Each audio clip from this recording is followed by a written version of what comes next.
Good morning, dear friends. A very warm welcome to you for today's webinar.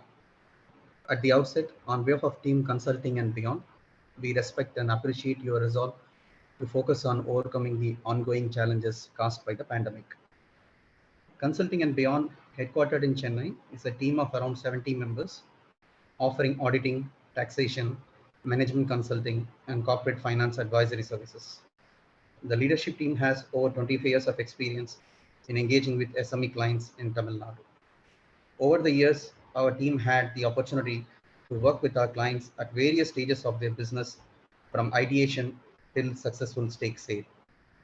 During last year's lockdown, we initiated this webinar series to share our experience, mostly on Saturdays. Based on the feedback received, we have continued the webinar even after unlocking last year. Ratandeep Umesh is our CEO and MBA Finance, who has done an executive program in Applied Finance from IIM Calcutta. She is also a registered valuer under Companies Act. She has over 15 years of experience advising SME consultants, clients. She's also a regular speaker in various entrepreneur community forums like CAI and MMA. Today, she's going to talk about strategies to manage disruption, effect turnarounds, and raise capital. Over to Ms. Ratandeep.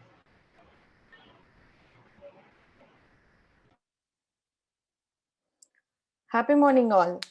So, I hope you're all well, fine, and healthy and safe.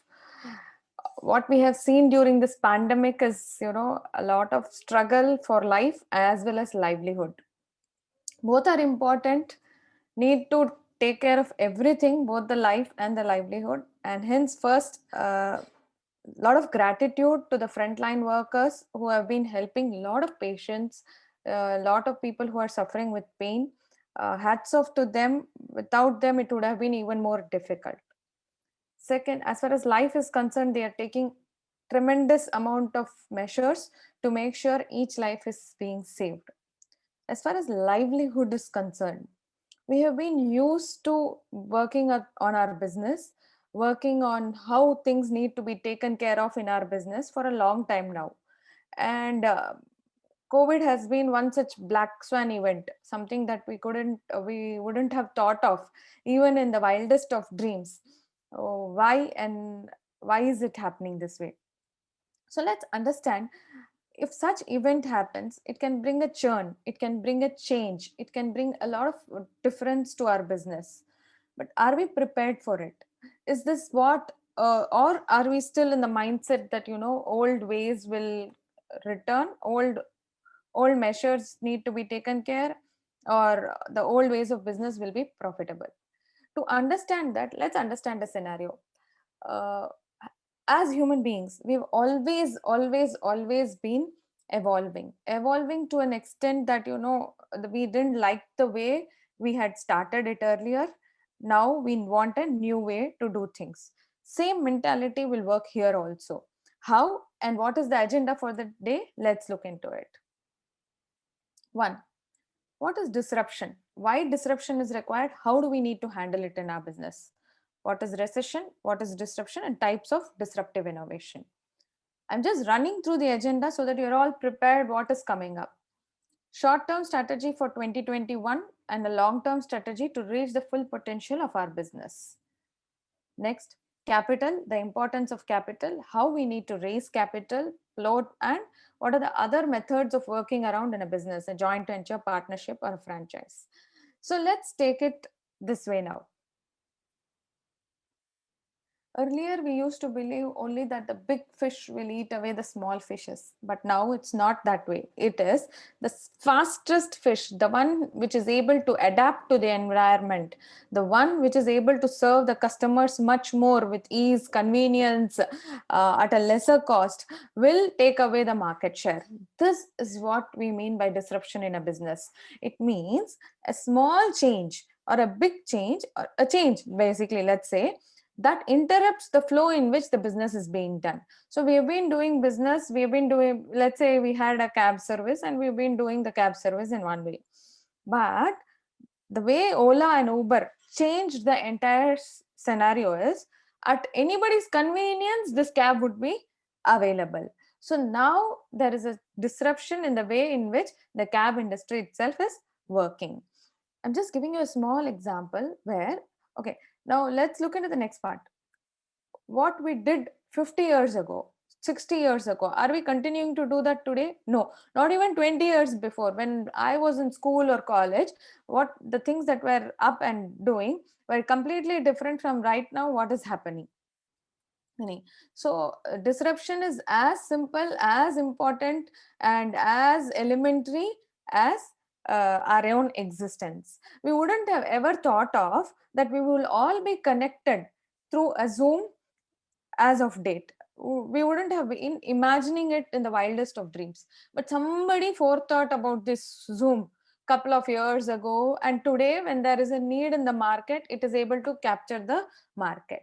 So 5-6 years down the line, what will happen in the industry in which we are operating? Let's think from, let's say, some teenagers or from our own children's point of view. Would they like to continue the way in which we are operating? Will they operate, or will they accept the products in which, through which, the method in which we are selling? Is that possible? Is there a foreseeable change that we are looking into a business? Has the business for a long time been in the same position? If we have yes as an answer for this question, then we should look for disruption. People who have not disrupted themselves, including large corporates, have perished. For example, what has happened to Nokia? What has happened to Kodak? They were all market leaders in their own sense. But today, if you look at them, they are nowhere close to even a percentage pie of the market share. Though they are trying to come up with different products, but what they stood and what they are today is completely different. So now let's say, I hope I have made it important that we need to disrupt ourselves. Yes, this is the time. I'll tell you why this is the time also. But before all that, let's understand how many of you have brought some kind of change, and what kind of change that you have brought to in your business from the pre-COVID operations to current operations. Some change we would have brought in our business, okay? Because obviously things are not same as it was 2 years before. What is that small change or big change, whatever modus operandi that we were operating, what is that we have brought in our business?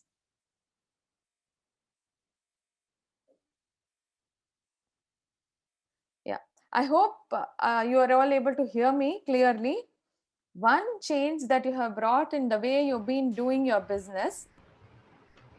Yeah, it's clear. Voice is clear. Audio is fine. Yeah, thank you. Yeah.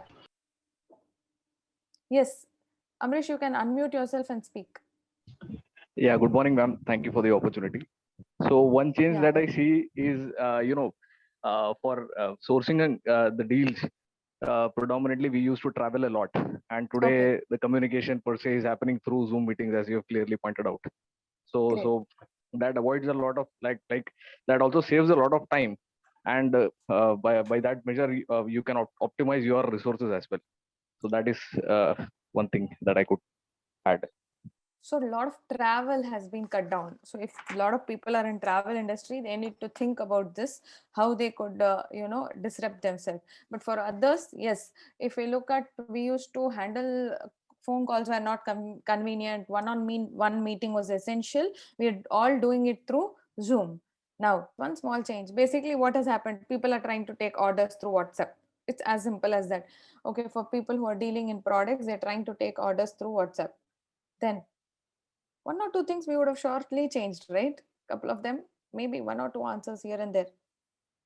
Online education, that's absolutely right. So education industry has got into a complete disruption. We do not know what's going to happen in the next few years, how children are going to be educated, the offline and the online, whether it's going to be a hybrid system or it is going to be a system where, we're just going to go back to the natural routine. Yes, okay, good to go. So considering this, let's understand, how do we handle our disruption in our business? One, it has to come quickly. Two, it has to be able to serve our customers better. We need to be prepared to manage it. What are the kind of disruption we need to foresee? One, predict, plan, and lead. what kind of prediction 5 years down the line, 7 years down the line, 10 years, or some people say, people like Elon Musk or Jeff Bezos, they were able to foresee that, online will be a boom, or, driverless cars will be operational. So that is the kind of vision that, requires, that is the kind of vision that we should look forward in the industry that we are operating. With that vision, we should plan today. That's why they're all called visionaries, and they are able to execute things well in advance, and are able to cater to the need of the customer on time. Now, let's say we are not capable enough of doing that, or let's say maybe we do not have an interest in doing that, or we do not have the right resources in doing that. Then how do we take it forward? All we need to do is track, prepare, follow, and be ready and relevant to the market today. Even if we are able to understand what is the first mover doing in this space, what are the startups disrupting in this space, and if we are able to replicate that model in our business, we will still be relevant to our customers. Is it right or not? Some of them could have done that. Nokia could have done that. BlackBerry could have done that. Messaging was just getting as popular as it could. Okay. In fact, BlackBerry Messenger was one of the most coveted app that they had, and they could not convert it into an app and monetize the same. If they had done that, we wouldn't have been seeing WhatsApp to this extent. So all we need to do is track, prepare, follow, and be relevant to the market. Each of them requires a plan of action. How do we need to? We need to have a team. Okay, let's say we are all entrepreneurs where we do not have a team, but then we need to create the time and space for thinking beyond our current operations. So what are our current operations? We buy goods, we sell them, we are handling our current customers. But we need to think of who will be our future customer. Is the current customer going to be the future customer as well? Yeah. Then second part is, what is a 5-year and 10 years vision from now? I've already mentioned this. It requires some amount of time, energy, and effort to understand, or at least envision that this is possible in the next 5 years. This is what is going to come to a boom. A lot of government initiatives, if you follow, you will understand. See, what happens in government initiatives is there are people who are well versed with that subject or industry matter expert, and they are looking to promote a policy towards a direction. For example, electric vehicles, that they are promoting it to give a new face to the vehicle industry. Now, if you are in the same space, then you need to see, are we aligned to that? Is that possible for us? Okay, then you have to raise capital, implement, test whatever your product, or a minimum viable product that you have created through your vision, and then repeat the same thing. It's not as difficult as we think it is difficult. All we need to do is make sure that we devote that amount of time for the future growth. Immediately, what happens when you have a vision like that? Even if you have hindrances, hurdles, you will be able to cross through them, because you have a larger vision, keeping in mind what you can do in your industry or your space of operations. Next one is track, prepare, follow, and remain relevant. As it's actually not difficult. This one is for sure not difficult. If you are unaware about what is happening in our industry, then it is a challenge. Let's say you customer feedback. Everybody has a mechanism of collecting customer feedback.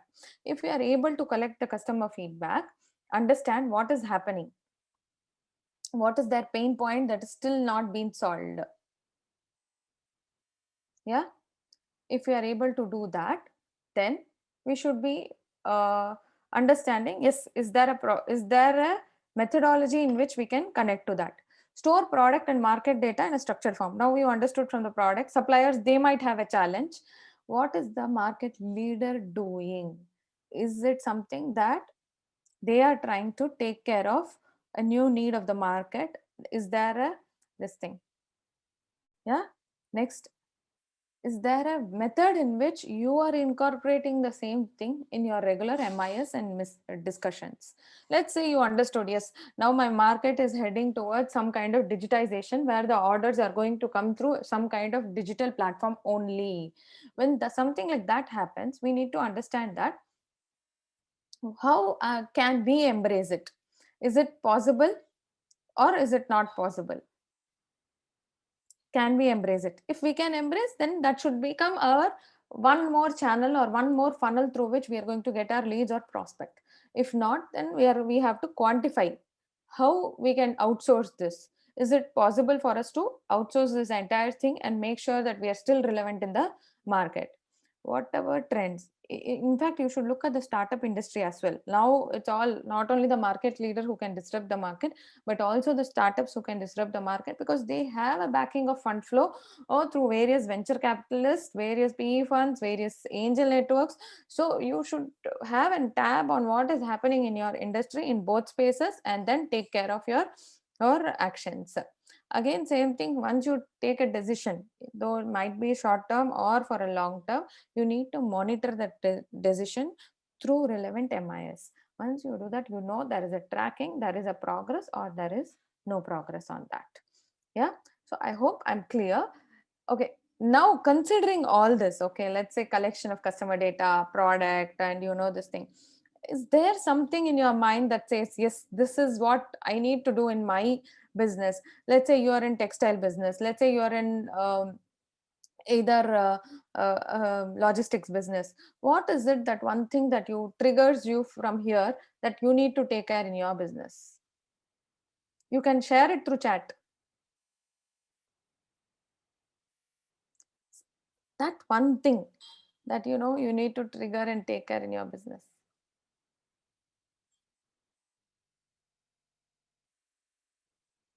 Yes, Deepa.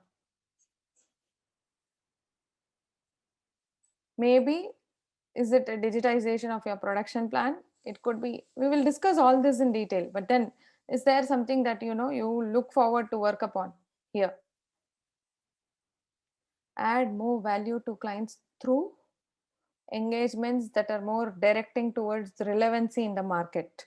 So if we are into consulting, then what is going to happen for the client? How we can add value through, currently it's a time of digitization. Can we digitize them more? Can we help them raise funds a little more than what they were looking forward? Can we help them get into strategic partnerships? So these are certain things that we look forward, and we can take care of our customers. So things like this, where and why recession? Okay, let's say you understand that need to plan, predict, and move ahead, have a vision.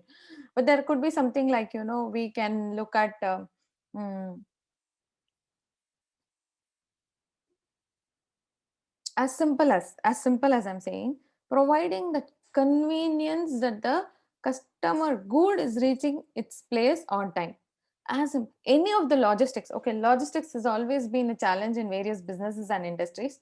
Is it possible to provide that convenience to them? Yeah.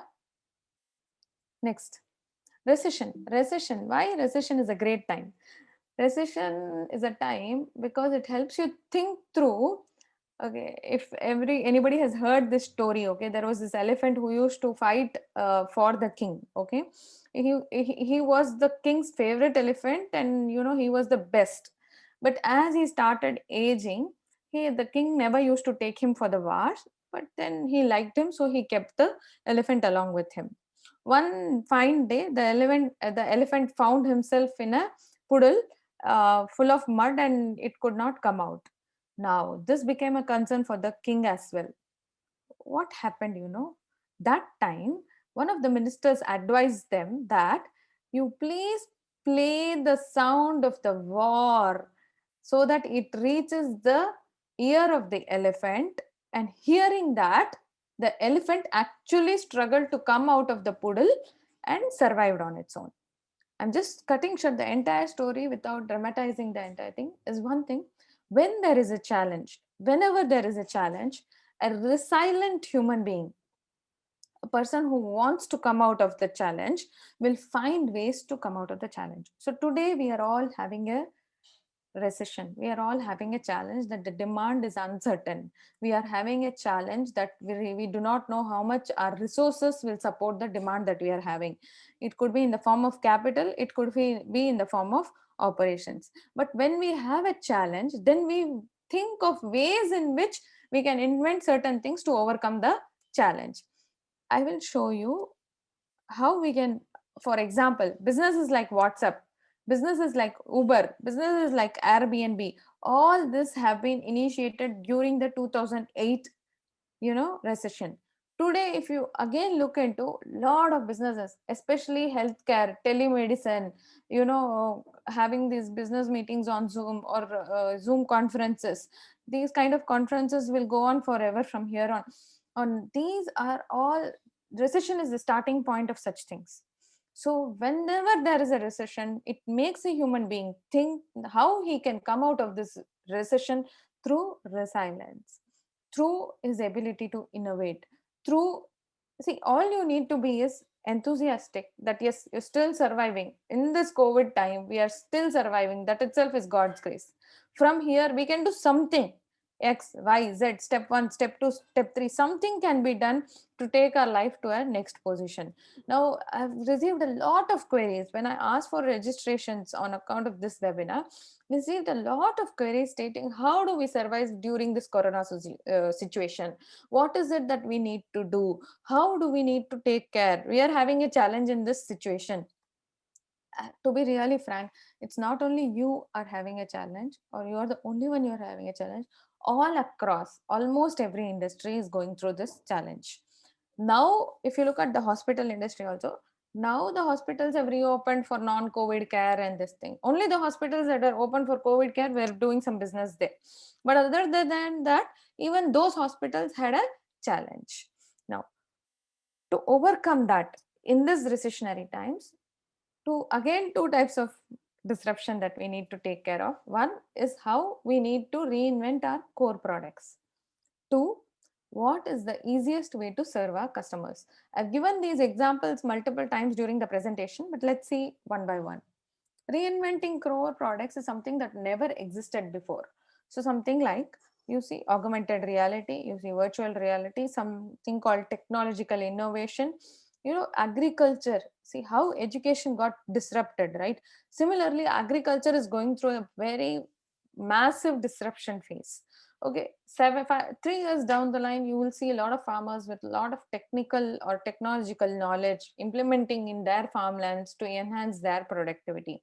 So almost in every space, every area, if you were looking at e-commerce, okay, what transaction, only 10% of the transactions are even now being done through e-commerce, but this and all is going to increase 25, 30, 40% to a large extent. By 2030, 25% of all the transaction is going to go through e-commerce. So even if you're in a textile business where people look, wear and then feel and then go ahead, make sure that we will be having orders through online. Are you prepared for that? Okay, so these, let's say, ready to eat, which never existed before, now we have a huge plethora of products that are available, and it's not same product, but it's something new that you're created in this industry and you're willing to take it forward. For example, Netflix. Before this, Blockbuster, there was a company called Blockbuster that existed. What that did was it used to supply the CDs on credit and people used to watch and give it back to them. Netflix also did that, but it used to do through a mail service, online service, okay, rental by mail.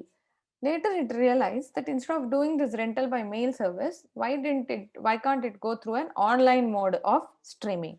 So it started its own content as well as streaming the entire thing. Today everybody knows Netflix, okay, but long time ago when they all started in, let's say, in 2000s, okay, that time it started, and today it's almost there, prevalent in everywhere across the globe. 150 million users globally watch on demand streaming through Netflix. But it all takes time, but you need to be a visionary to change the market completely. Today nobody is looking forward for a DVD or a CD. We all look for online content. But this, if you look at it, somebody else will disrupt this over a period of time. What they will disrupt, we don't know, but we should understand this also is going to again go through this change. Blockbuster was a leader, but it did not adapt itself to the latest technology, which Netflix brought in, and Netflix became the market leader. There are competitors, let's say Reliance Jio. What it gave was voice and data at a very cheap rate, which none in the industry had given at that point in time. So they bought some changes which helped them capture the market share. Paytm, never ever we would have thought that we would be using this digital mode of transacting. First, initially, they came up with what, making mobile recharges and the DTH recharges. Okay. Later on, they moved into e-commerce, they moved into payment wallets, today they have a payment bank also. So if you look at it, they are evolving and creating a new stream of revenue which never existed before. Wipro, okay, Wipro is an old company, but still it brought in the change at a time when nobody was expecting that kind of change into IT. So they were into soaps and oil manufacturing, and they went into this thing. So to consider that, let's say now new ways to serve the customer. What are the new ways you can use to serve the customer? One, Zomato and Swiggy, we all know restaurants existed, QSR existed earlier as well. Today, if you look at it, they are able to bridge the customer and the QSR and the restaurants in a much more safer and most needed manner. Then Fasu's cloud kitchens, they didn't exist before, now they are existing. Byju's, teachers existed before and now also, but the technology has intervened and brought it to almost every other household. In fact, the schools are adapting to the technology at the pace in which they wouldn't have ever thought of before 2 years. Blackbuck, Practo. So these are all some of the examples where we're looking at the shift in which they are serving the customers. Even if we cannot do anything, all we can think of is how we can service our customers a little better than what we were doing last year or last 6 months. So if that is possible also, that is also a disruption. So a recap on disruption: what is a new normal? We have to fastly adapt to the changing customer needs. How we will see that, okay, how we can do that. We have two options: either we become a visionary, we foresee what can happen in the next 5 years, or we still remain a follower but remain relevant to the customer. Customer will not go out and he will not look at something new. Now, considering all this, do you think a structured performance monitoring is necessary to monitor disruption? We are looking at something called as a disruption. Do you think that a structured performance monitoring is a, can you answer in the chat? I'll be happy if you are able to answer in yes or no. All you have to type is yes or no. Yeah.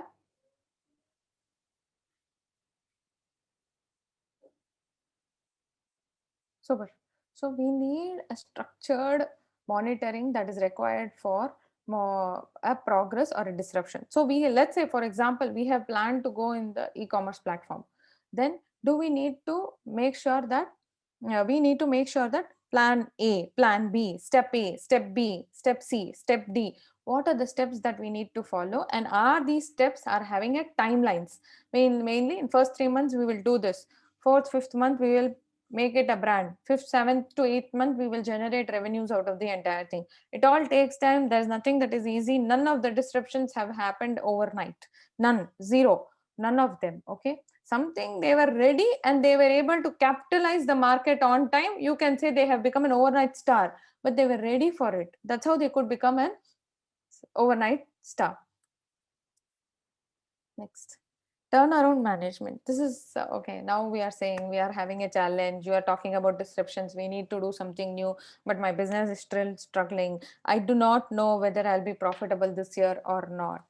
So let's see, what is the challenge first. One, there's a short-term challenge that we may be making loss current year, or there is a long-term challenge itself. Already our business was going through a challenge. Added to COVID, we are getting into a much larger challenge. Now, how do we take it and address it? One, first step is evaluate where we are.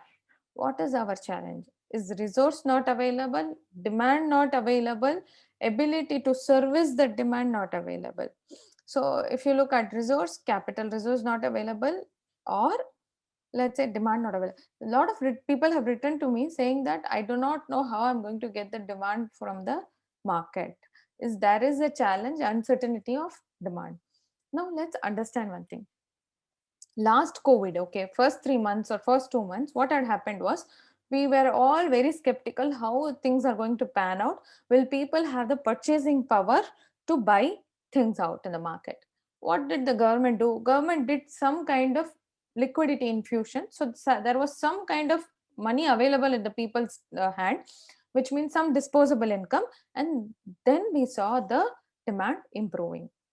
Now, considering the same, okay, more or less, we are all an economy of consumption.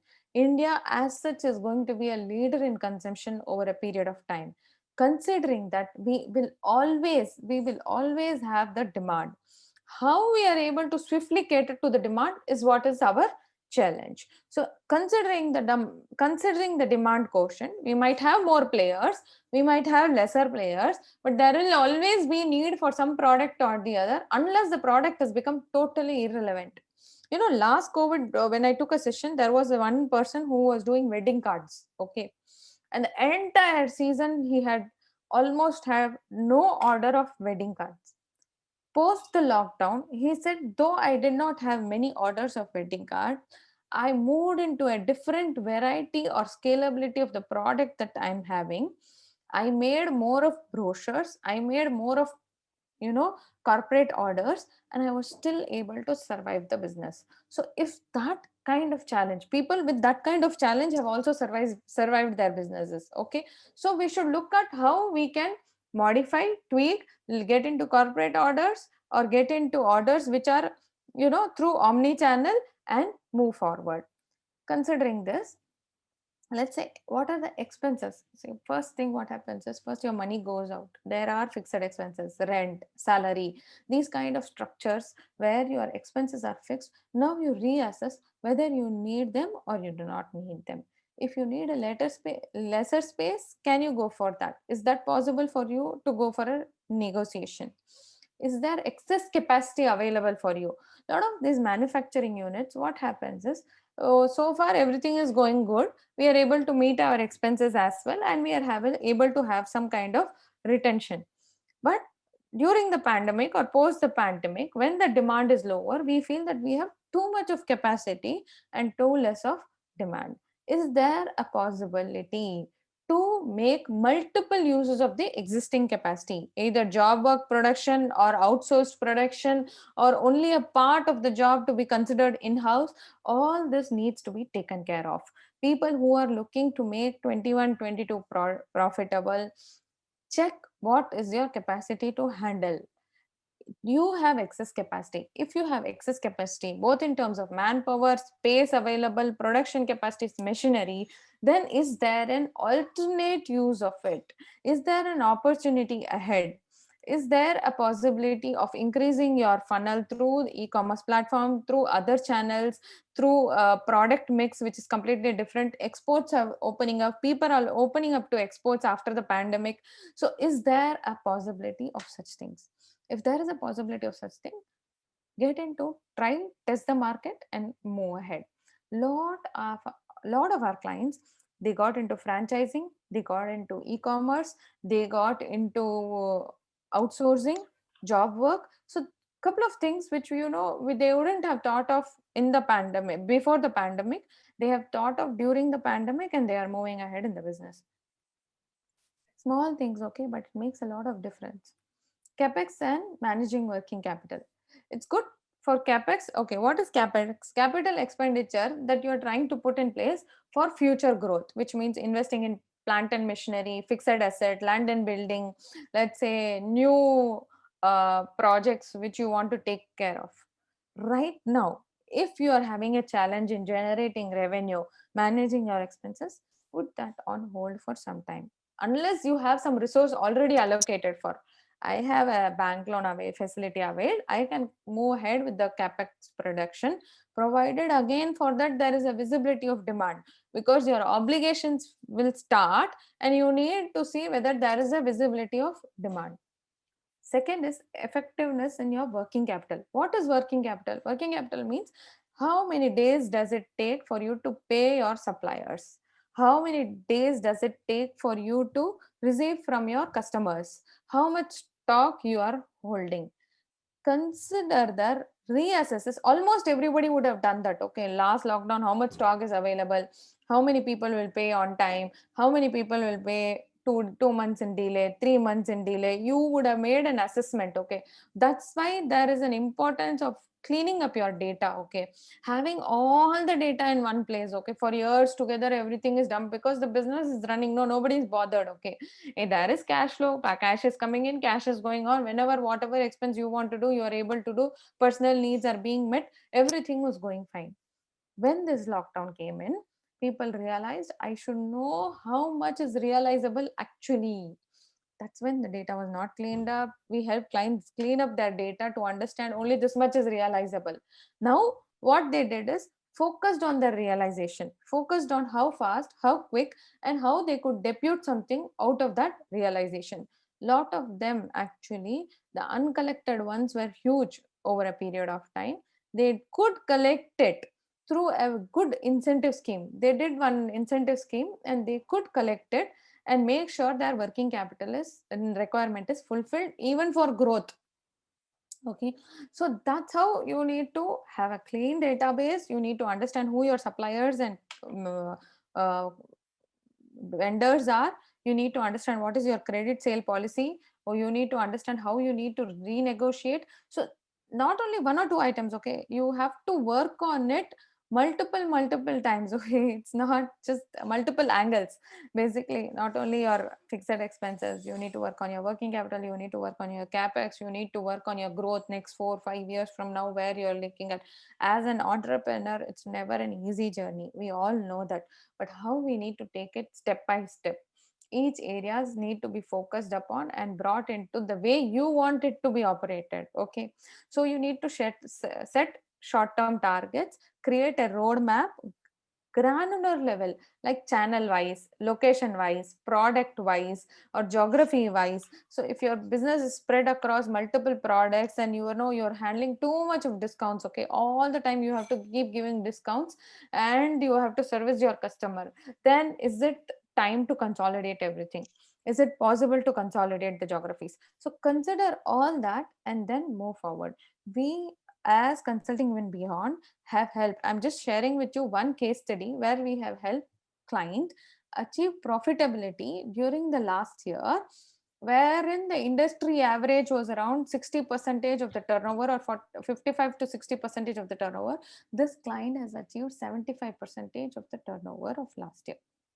So if you look at all this, though, what it shows is consistent monitoring, ability to take the decisions and implement those decisions, and be ready for the consequences. Somewhere you need to make that move. Yes, I need to do this, test this. Otherwise, there will be much more challenge than what I'm handling today. So that pushes you to take that radical move into your organization and get into profitability. So production schedules planned, then we got the orders, Diwali orders properly. Once those orders were serviced, all the orders till March, everything was flowing fine. Suddenly in April, again there is a lockdown. Now what is our plan of action? What plan of action we have done is we started production. So production is already in place. Now when there will be a demand, unlike last time where we could not produce, okay, but still there was a pent up demand that was there in the market. Now the client is ready for the pent up demand that we are envisaging. So these are, it's kind of hand holding. Okay, predictive analytics and business intelligence, it will help. Amrish, you're right, it will help. But when a situation like COVID, okay, which is unforeseen, which is unpredictable even by softwares, that's when the challenge is much more. In such cases, what we need to do is you need to have a continuous interaction between your various departments, be it production, be it finance, be it selling or marketing. When you have close interaction with all these departments, each one understands their responsibility. Okay, this is the challenge the other one is facing, then I need to improve here. So very agile communication has to happen in the departments, and then you can survive the pandemic profitably.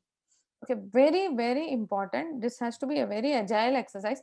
Unlike earlier, where this predictive analytics and business intelligence used to create a pattern that you customers are following, and then they used to give the results to the entrepreneur. Today, we need to forecast the customer behavior and then bring into our decision making and serve the customers. So things like this we are doing. I'll share with you one thing end of the session, and then we'll see how it can be taken forward. So yes, we were profitable last year. In fact, we made 6% net profit before tax for that organization. This was all projections. We revised, we adjusted the sales mix so that we are a little more profitable.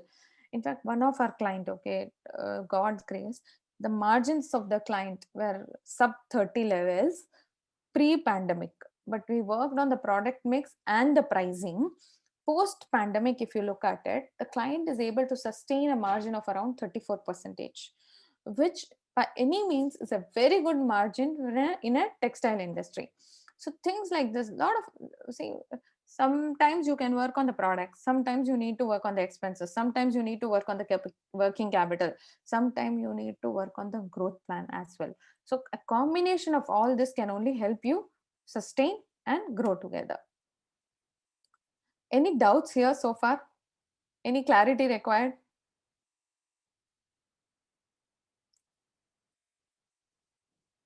I hope you're all clear. If you are all clear, can you just type in a message? And to this question, are you interested in having a discussion to create a strategy for your organization? Can you just message? I'll be more glad and understand that, yes, this is possible. Let us understand, how we can create a strategy for our organization. Are you all with me?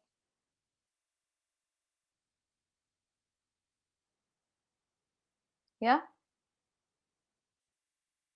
You just have to type.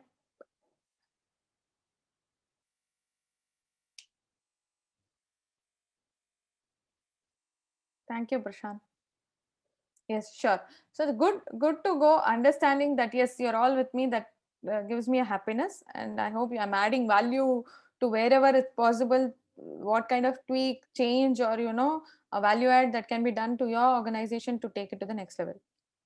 So let's say short term, this is a strategy. This is how we have adopted.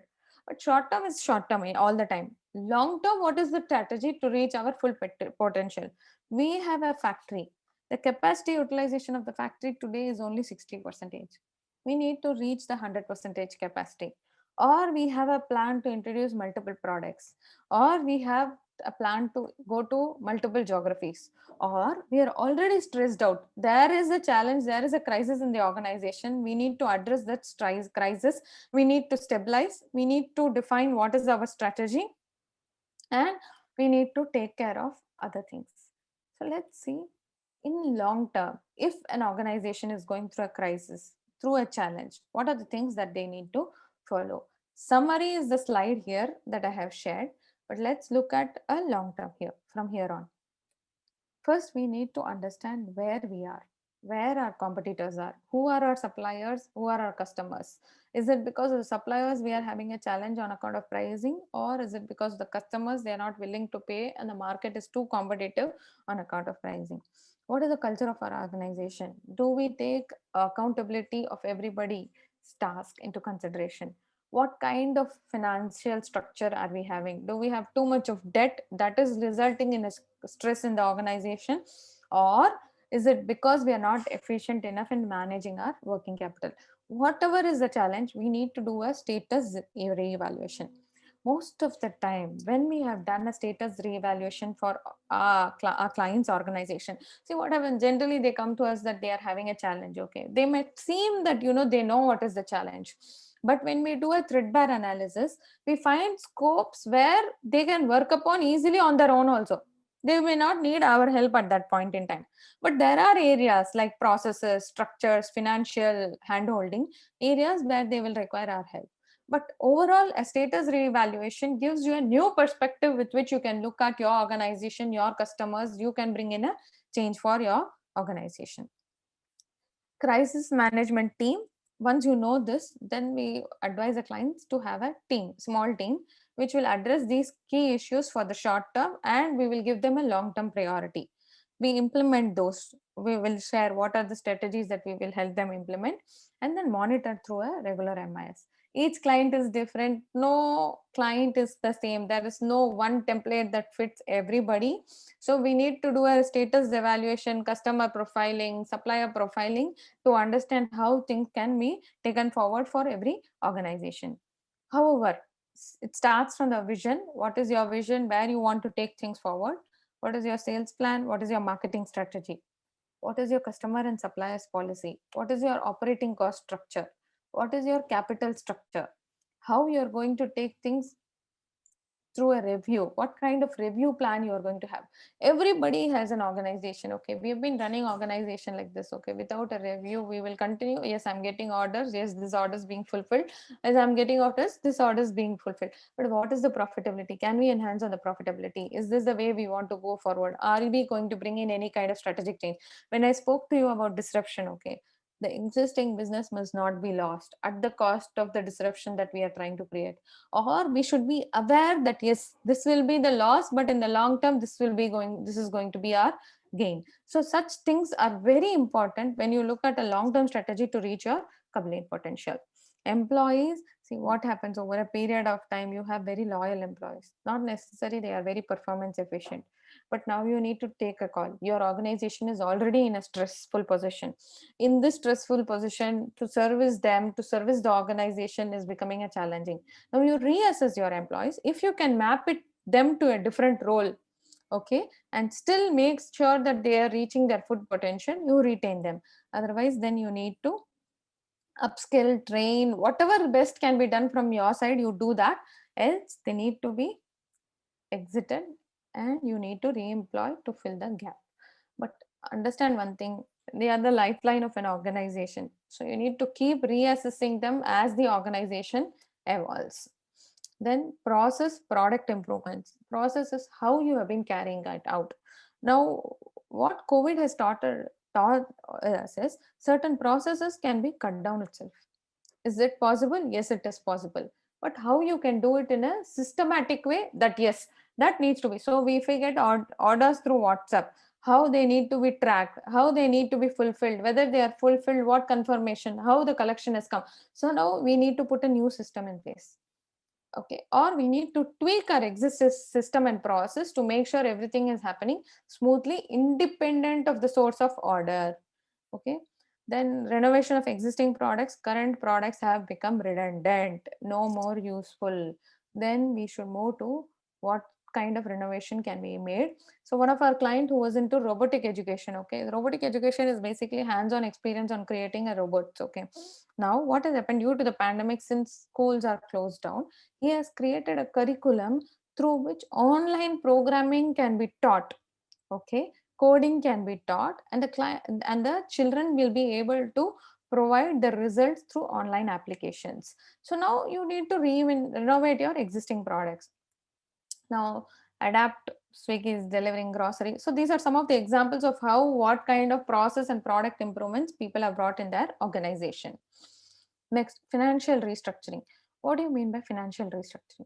Your business is operating well, you are generating decent amount of profit, but you have taken more loan or more debt, or your outstanding liabilities from sources, different sources, is much higher than the servicing capability. Then what you need to do, which means maybe your interest rate is high, or maybe the amount of debt itself is very high. What would have happened? No, in such cases, most of the time in such cases, the client would have borrowed for one purpose. When he utilized that purpose and that purpose did not yield the cash flows that it is supposed to yield. Okay, it is supposed to, let's say one of our clients started some factory there. Okay, but that factory did not give that required output to maintain the cost of the factory itself. Then what happened? We should be able to, then the existing business got challenged. The client had to service the debt from the existing business itself. When such thing happens, the business gets into a challenge. So in order to stay relevant, in order to make sure that you are still asset light, you need to do some kind of financial restructuring.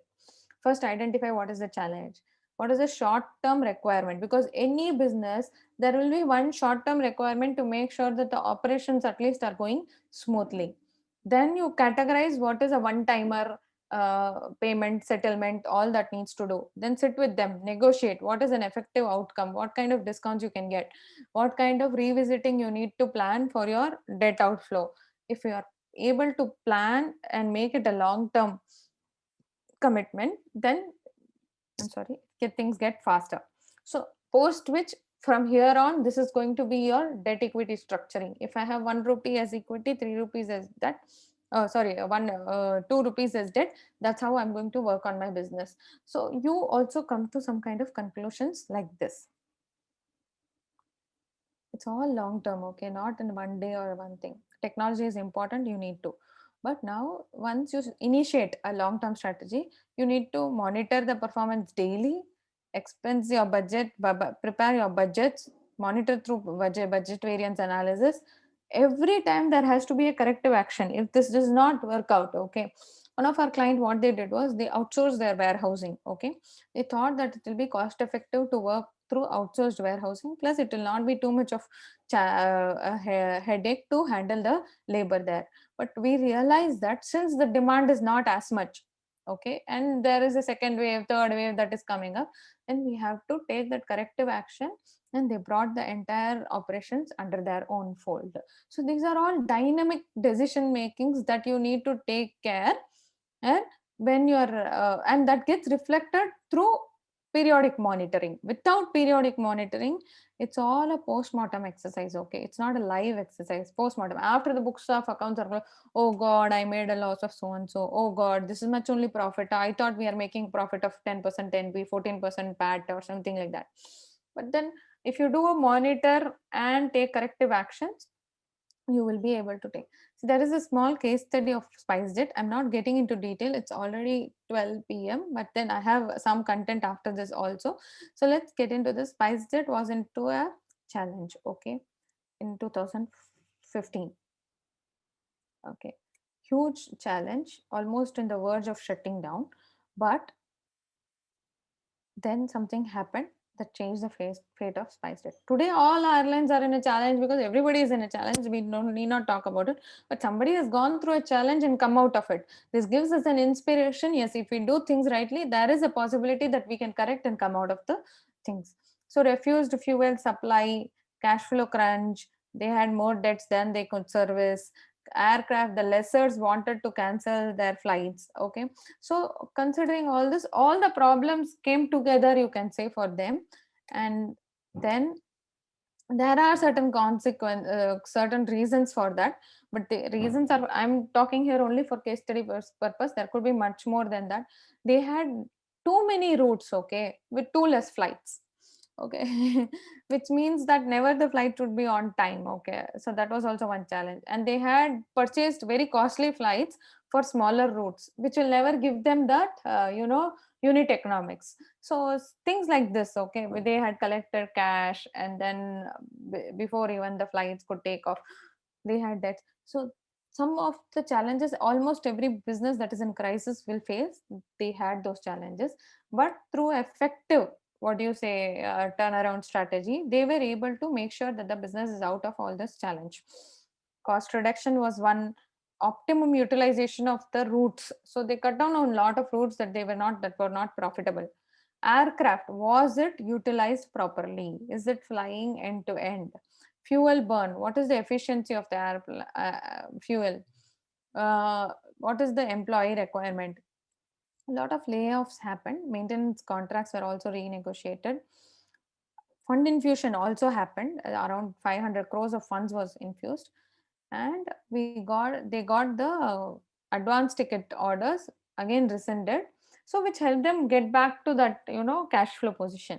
So things like this improved gradually, and by 2009, if you look at it, it was again profitable, standing on its own, able to take those decisions, but still cautious that it is focused on since it's a low cost airline, it has to be working upon a low cost operational model. So where you are, what is your position, how you will be able to take through. See, you will require something or the other that needs to be changed from your existing pattern to improve upon to a new pattern. What is that requirement? Does a turnaround process involve independent professional collaboration, or can it be done on its own? It's a very small question. I want to just check you're all with me or not.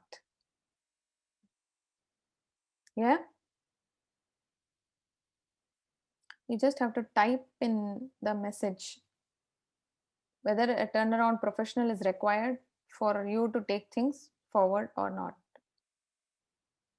Yes, you need some. How we are helping our clients is, in this case, is we make sure we do the initial assessment, status revaluation, then a periodic handholding. 35% of their retail store, a chain of retail store, 35% of them were making loss. High loss per store. There were some stores which are making too much of loss, which is making the entire organization a loss making organization. Low visibility on growth. Overall, they had a 2% loss. We converted them to 8% profit before tax, which means it took time, but multiple measures were taken: discounts, sales promotion, stores dynamics, everything, multiple activities were taken, and the sales mix was improved. What is a higher margin item where we can be pushed? Pricing was worked upon. Franchisee cost, whether we are giving a decent amount of payout for the franchisees to sustain, and for us as well to sustain, everything was taken into consideration. What kind of incremental margins to be brought in?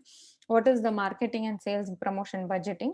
So every see, when a turnaround has to happen, every aspect has to be taken care, and we took care of every aspect and made the organization profitable. So these are some of the what do you say, hands-on experiences that we can share and say that yes, it is possible. You don't have to worry about it. We need to do a status evaluation to understand where you are, and then we can take it forward.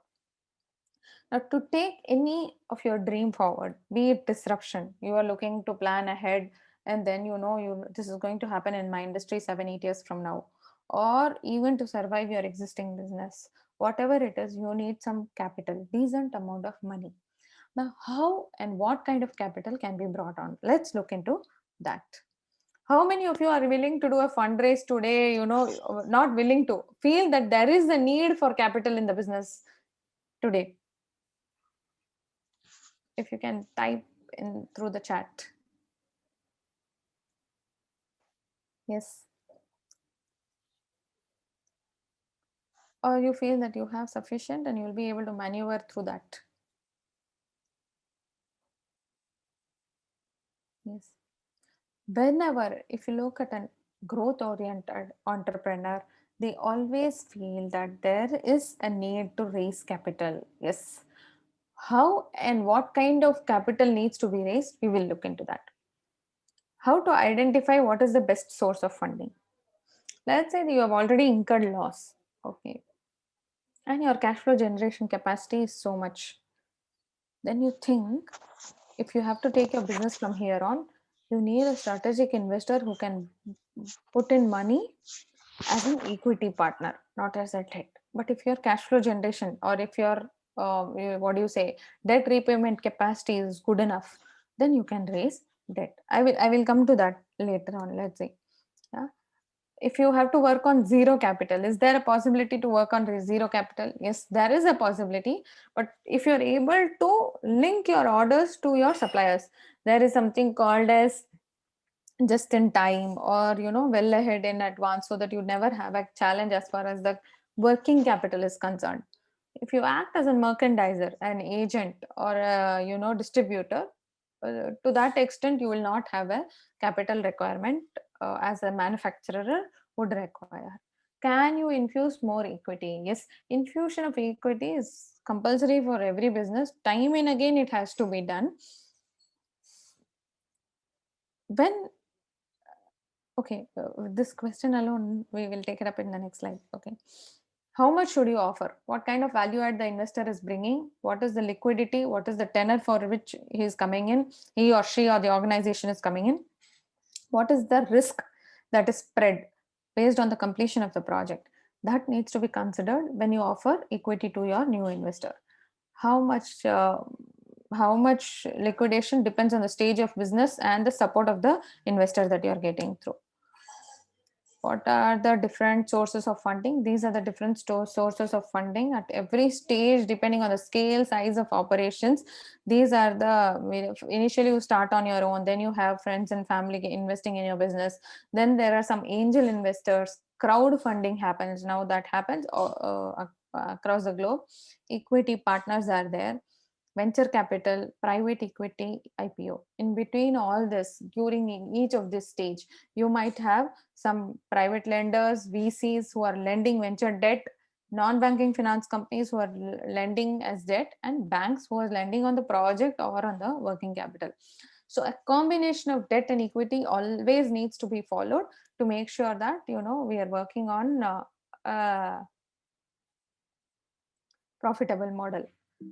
Optimal, there's something called as optimal capital structure, we would all have read earlier, but that needs to be followed practically in a business. So don't take money from wherever it comes. Make sure you will be able to service it, and then make calculative whenever you want to look in for the funds. Yeah. Now, when you need to, debt is when you are very sure that yes, I will be able to service this kind of money.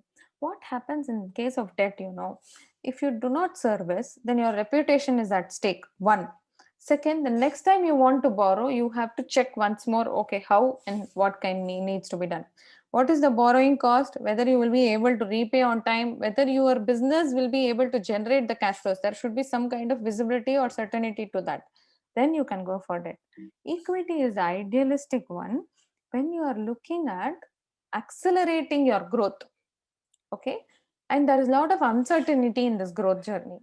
That is why if you see a lot of people go for a seed funding, angel funding, and VC or PE, where the growth is just unpredictable, but you're trying to accelerate the growth from where you are.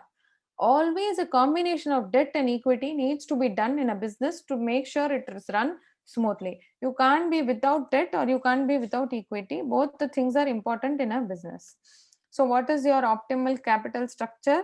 Mix of debt has to be understood depending on your business and its operational performance and what kind of returns you are going to generate through it.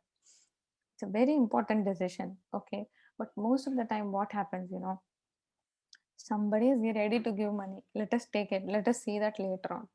This is how you get into a trap, either a debt trap or an equity challenge as well. Because you need to service the investor at one point in time, or you need to communicate well enough that this is what is possible and this is how it has been happening. So like any other stakeholder relationship, investor relationship is also of paramount importance. If we are able to maintain that investor relationship well, then the possibility of getting into multiple ventures or extending ourselves in this venture itself is very high. All you need to do is who is the right lender, who is the right investor, both put together, who is the right financier for your business. You provide your critical information in the way they understand or they want it. Okay. Once you do that, this may require some professional help, though through with friends and families you may not require. You may be able to communicate very freely that this is what is the status of business in this thing. But let's say some professionals can help you bridge the gap of communication, what you want to communicate, what they want to hear. Let us understand, let us take things forward. That's when we come in, our role comes in. But then it helps because we will be able to highlight the best of your features in your business without taking the baggage of the stress that you're already carrying through.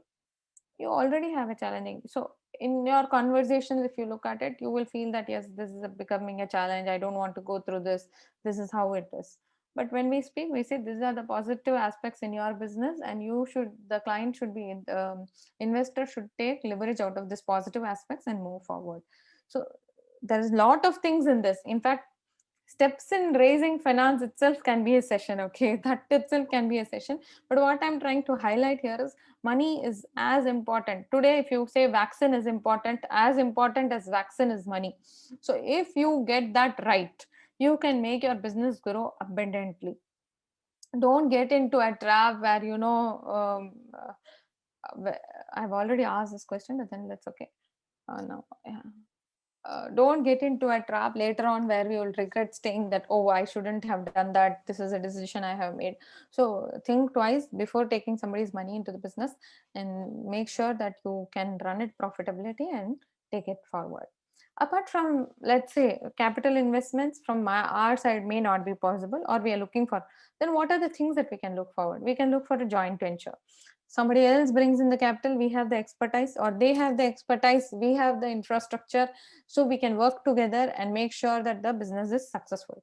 Lot of businesses where our technical knowledge is not there, people have money, people have material, people do not have the ability to use the material efficiently, then we get into a joint venture. Other kinds of partnership could be a marketing alliance, or it could be, let's say, for example, what right now is happening is the collaboration on account of vaccine production.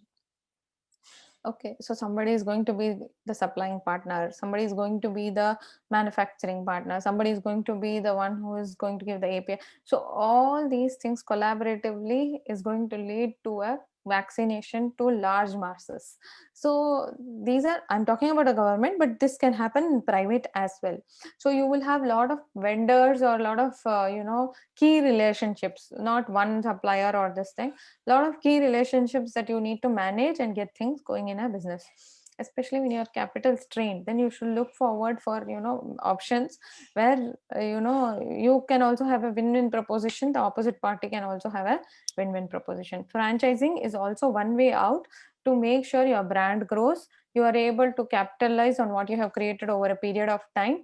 The other person also makes some decent return on investment as well as you. Okay, so these are some of the key points that I wanted to highlight in the session today. We'll just do a recap. Disruption is important, inevitable, and this is the time when we need to think about it. Every recession, or I wouldn't say it's a recession, but still, if you look at it, 2 months of no business or hardly any demand that we can look at it should give us a time to make sure that we think of something new for our business.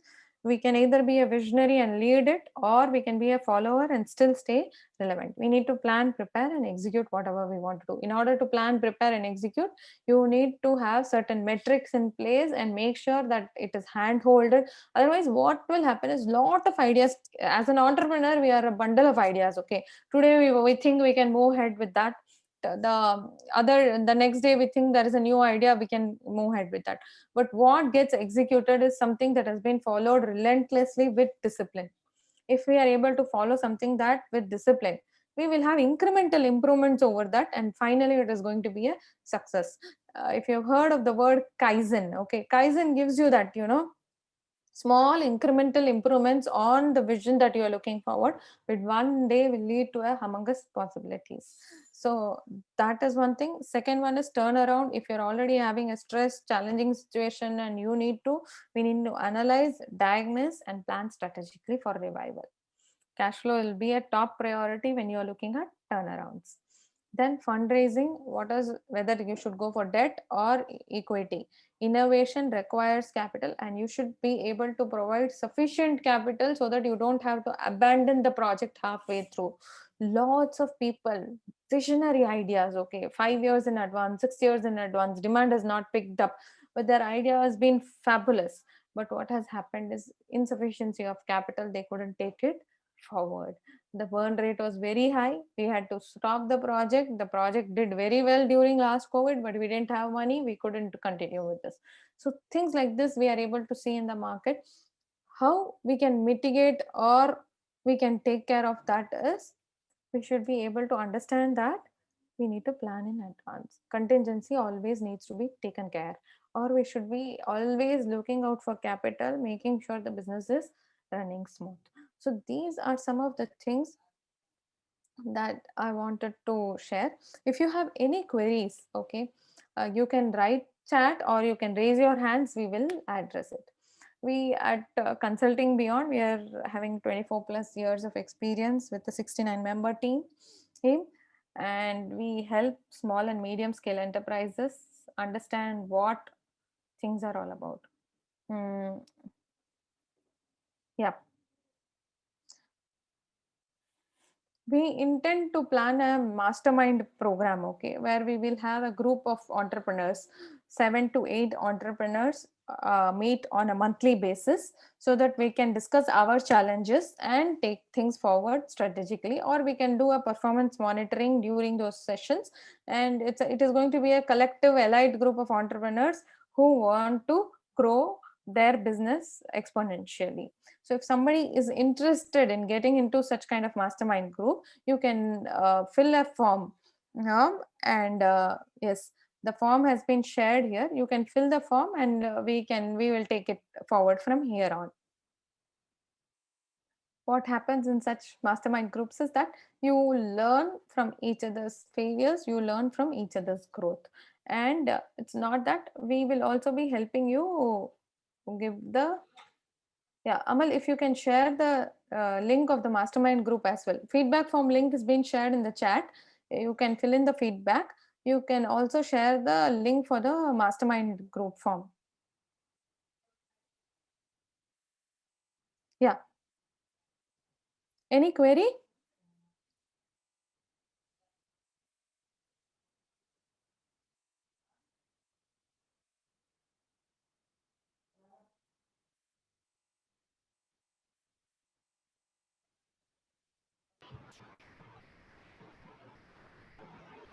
Thank you, Mr. Satyandeep. That's been a very informative session, and I hope the participants has found it interesting and useful to them.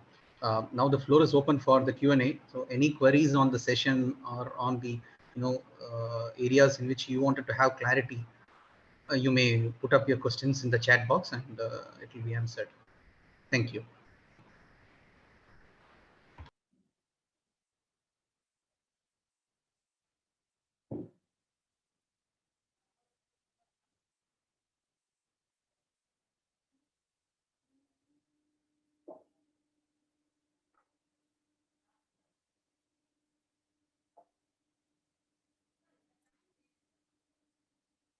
Yeah, RK sir, all the things want to be good to great in the upcoming situation.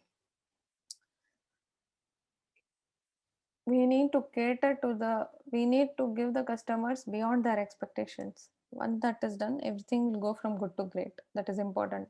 And all this has to be done by taking care of all the stakeholders, be it employees, be it investors, be it your own stake, the bankers. Everybody's stakeholder interest has to be taken into consideration, and the customer has to be serviced beyond his expectations for things to be turning out to good to great. Yes, sir.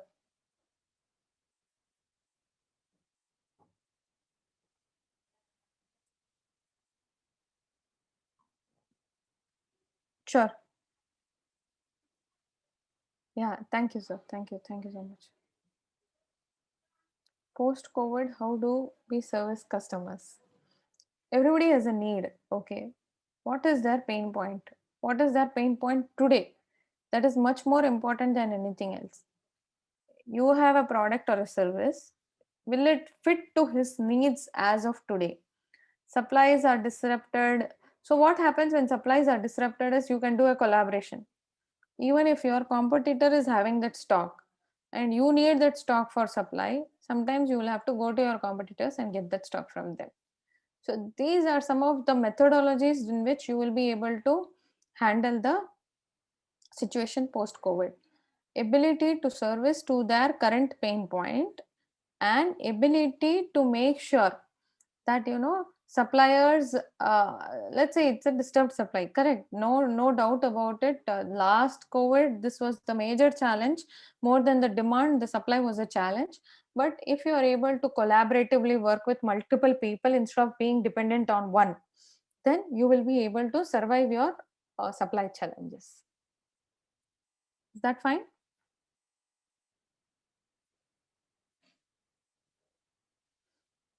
How important is automation in this challenging times?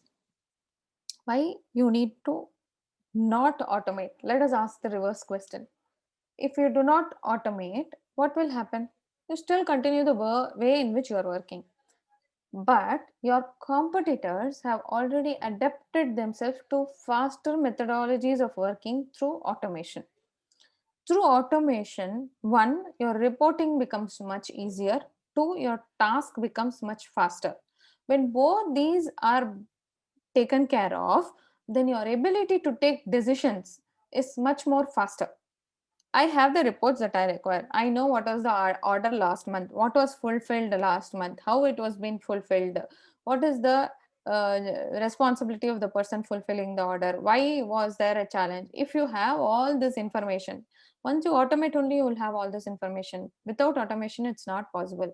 If you automate things, bring them into an system, let us say it could be an ERP, it could be manually created system, or you develop something for your own as a software, or you take software on a SaaS basis, or you make sure your employees are updating the records then and there, and you have a lot of MIS system in place, along with mechanization of your machinery also. Now the machinery is also being developed in certain way that most of the task is being done by the machinery. So if you can upgrade yourself to those kind of machinery, then you will be much easily be able to adapt to the customer demands much faster, much at a better pricing. So automation is much more important. In fact, if you look at it, what is it that is not automated now? Education, if you look at it, a lot of stuff has become, the test is being given online, papers automatically reach the teachers, they correct it, they send it back, the score becomes online available. Earlier we used to maintain a lot of physical records for this. Okay, considering all that also, as simple as education is being automated, you don't have to ask about other things. Technology is becoming a part and parcel of our lives on a day-to-day basis, and hence automation is of most need and importance. Being digitally present, either in any of the digital media, being in touch with your customers through digital media, servicing your customers digitally, this and all has become a prerequisite post COVID era. Okay, are you not available on WhatsApp? Can you not take the orders there? Is it possible? Or can I just sign into your app and then get things done? Is that possible? Okay, I understand that, order. Do you have an app where I can place order? You can just send it through Swiggy or Zomato or something. Dunzo it. All this has become part and parcel of our lives. So hence, automation is of much more importance than ever before, or to make sure we have a business which is much more uh, rapid, faster, and has the ability to manage the customer request immediately. I hope I'm done. I've answered you.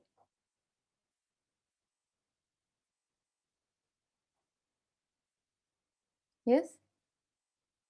Thank you. Thank you, Ritik. How can we still hold on to our customers when we are losing brand loyalty due to COVID? Okay. What happens is, this has always been there, that, yeah, thank you, Deepa. So what happens is, COVID is a time, it's a recessionary time. Okay. Everybody wants to cut the cost. Okay. But people who look for value add, okay, those kind of customers where the value add quotient is high, if you are able to reach them, then you will be able to service them. Or if you look at customers or if you can package it in such a way that any of your customers will be able to avail your services, then you should be able to hold on to your customers. These are challenging times for everybody, so you should be able to take care of your customer demand and need depending on the situation, and take care of your projects, or take care of your products. If you're able to do smaller, see what these grocery people did, people can't buy in bulk, so they created 100-gram products, 200-gram products, 500. They charged a little higher than that, but they still did that, right? Yeah. Earlier, if you had to book a cab, it was for half a day, 1 day, or things like that. Now with Ola and Uber, one ride you are booking a cab and you're still availing those kind of services. So depending on the customer need, if you are able to package your product and services, you will be able to handle your customers and bring better brand loyalty even during COVID. Yes, thank you. Thank you. Any other query? Thank you all. Srinivasan, you have anything else make an announcement? No, thank you. Thanks for your informative session, and I hope it's been useful. And we request all the participants to use the link and provide us the valuable feedback. This will help us to improve our services much better. Thank you.